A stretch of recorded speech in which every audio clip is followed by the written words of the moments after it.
Let's go to Romans chapter 7:5 and analyze the part of that verse where sin is aroused by the law. Sin is described as being aroused by the law. And so this concept is usually drawn from Romans 7:5, but it is mentioned in other places. Here in particular, Paul describes sinful passions being aroused by the law. It is uncomfortable on purpose. It's deliberately written in a way in which makes the law one of the reasons for sin.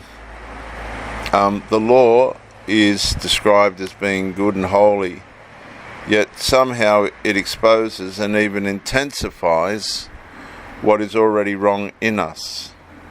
And that paradox is the whole point. And this is a paradox and a point that the majority of Christians miss, completely fail to understand. So let me introduce this subject by saying the phrase aroused by the law, this phrase, presents a spiritual paradox. How can something holy and good stir up something sinful? The law was given to reveal righteousness, yet it appears to provoke rebellion. This tension exposes a deeper truth about human nature. The problem is not the law itself, but the sinful human condition, the condition of the heart when confronted with the divine command, the rebellion within.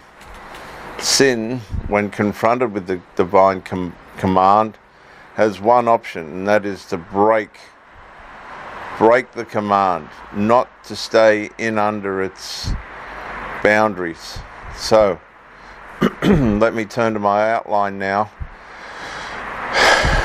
Point number 1, the nature of the law.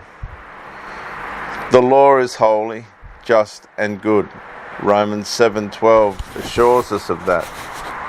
Yet it also defines right and wrong very clearly. It reveals God's moral standard. God's moral standard by way of sociological community morals and integrity, but also as a standard to try and reach Him. It's an impossible standard. You can't reach Him trying to keep laws. And it restrains outward evil in society. Now this is very important, a very important point. It restrains evil within society. It lessens it. It holds it back a little bit. But when it comes to religious ordinances and using it as an approach towards God, it doesn't restrain evil, it causes it. And that is the part that people won't accept. How can the law cause sin? Well, that's where we have to face ourselves and look in the mirror and go, oh well, I'm sinful. I have a sinful nature. And if I try and approach God by keeping His laws, His rules, His ordinances, I'm going to turn evil. So it would be fair to say the laws have a healthy sociological, moral integrity application for us, but they're never to be used as an approach to God for righteousness, because it doesn't work. You see, the law is not the villain. The law is the mirror. So then we come to point number 2, the condition of human nature. And the condition of human nature tells us that humanity possesses a fallen inclination towards self-rule.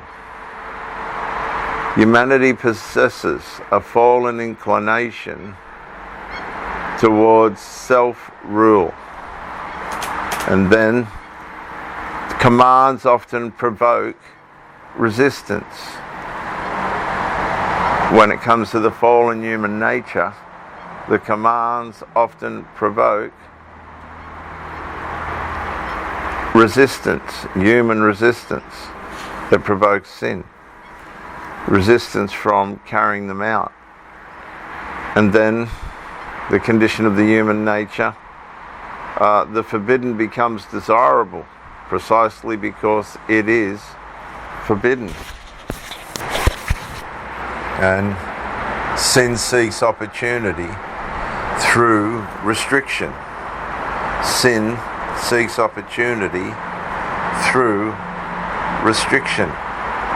So tell someone not to touch the wet paint, and suddenly they must touch the wet paint. That's civilization in one sentence. And that brings us to point number 3. How sin is aroused. Well, sin is aroused like this. The law exposes hidden desires. It says there's a thing called covet. There's a thing called murder. There's a thing called so on, honor, and all this.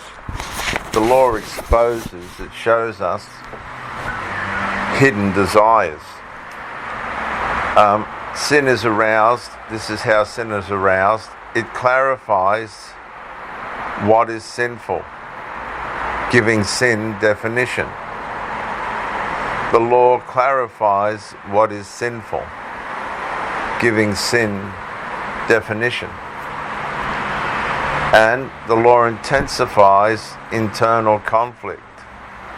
The law intensifies internal conflict when we try and keep it for righteousness.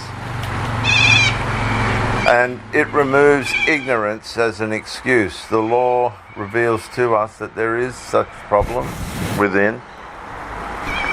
They are identifiable and are exposable. And so before the commandment, desire may have existed vaguely. But after the commandment, it becomes conscious rebellion. And so we come to the purpose behind this exposure. Why does the law expose sin? Well, the law reveals the depth of human depravity. And that's confronting. It demonstrates the inability of self-effort to achieve righteousness. And that's humbling. And it derives the individual towards grace rather than self-reliance. That's what it's trying to do. But you've got to get out of the rebellion state that it puts you in to find grace. And then it magnifies the need for redemption. And that's how you escape the rebellion, through redemption. So the law functions like an X-ray. It does not create the fracture, it shows it. That's what the law's about. So in conclusion, viewers, aroused by the law from Romans 7:5, written by Paul, it doesn't mean the law is sinful. It means that divine command confronts human rebellion and exposes it fully. The law shines light into dark corners, and what stirs is what was already there. In revealing sin, the law performs a necessary, though uncomfortable, role. It strips away illusion and pushes the soul towards dependence on grace, rather than confidence in personal morality. It's an unsettling idea, it's an unsettling reaction.